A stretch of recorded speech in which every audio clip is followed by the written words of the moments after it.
মানে বলতে আমি বলব যে গত সরকারের আমল থেকে এটা তৈরি হয়েছে। তো এটা নিয়ে আমি আসলে মন্তব্য করতে চাই না। এটা তো একটা রাজনৈতিক বিষয়।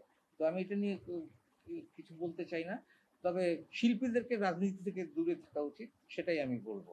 আমার বক্তব্য এটাই। কারণ আমিও তো ভোট দেই। তো কাকে ভোট দেই সেটা কি আপনি জানেন? জানবেন না।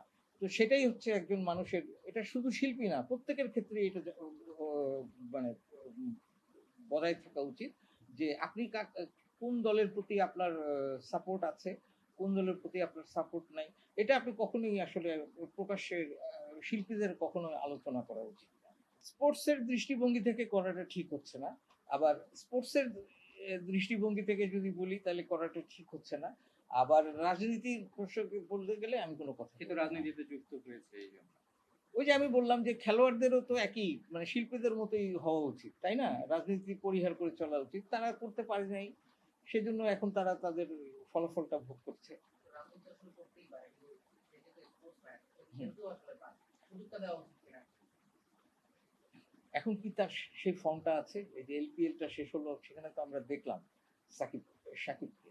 তো সেখানে তো আমরা তাকে সেরকম কোনো উল্লেখযোগ্য পারফরম্যান্স করতে দেখিনি। তো আর এখন বাংলাদেশ দল অনেক এগিয়ে গেছে। বাংলাদেশ দলে এখন অনেক উদীয়মান খেলোয়াড় আছে। আপনার রীতিমতো কোচকে বা সিলেক্টরদেরকে দ্বিধায় পড়তে হয় যে কাকে বাদ দিয়ে কাকে নেব। তো সেখানে এখন আসলে মানে সময়ের তো এগিয়ে যায়। সবকিছুই তো আগায়। তো সেখানে এখন সাকিবের স্থান কোথায় আছে আমি ঠিক বলতে পারব না। কিছু, কিছু শিল্পীরা লোক সংগ্রহ করতে পারে না। ধরেন রাজনীতির কোনো অফার আসলে বা কোনো পদ আসলে হুম। তারা কিন্তু সেখানে নেমে পড়ে। মানে আমি চাচ্ছি যে আপনার আসলে রাজনীতিতে যুক্ত হওয়ার এরকম কোনো প্ল্যান না, আছে আমার কিনা? কখনো হ্যাঁ, আছে কিনা? না, না, না। ইভেন অন্তর্বর্তীকালীন সরকারের সময়ও আমার কিছু মানে আমাকে অনেকে ডেকেছিল। আমি তাদের ডাকে সাড়া দেই।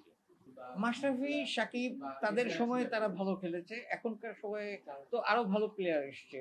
আরো ভালো ব্যাটার এসছে, ভালো বোলার এসছে। যেমন আমাদের নাহিদ রানা এখন ওয়ার্ল্ডের ফাস্টেস্ট বোলার তাকে বলা হয়। সে খুব দ্রুত গতিতে বল করে। সাময়িকভাবে একটু ইনজুরিতে আছে এখন। তবে ডারউইন টেস্টটা খেলতে পারলে আমার মনে হয় সামনে যেটা শুরু হবে বাংলাদেশ অস্ট্রেলিয়ার সাথে ওয়ার্ল্ড টেস্ট চ্যাম্পিয়নশিপের একটা ম্যাচ।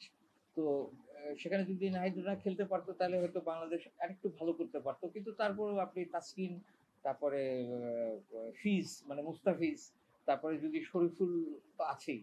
তারপরে আবার স্পিনে মেহেদী হাসান মিরাজ আছে। আবার ব্যাটারের দিকে যদি তাকান আমাদের ওপেনিং এখন অনেক ভালো।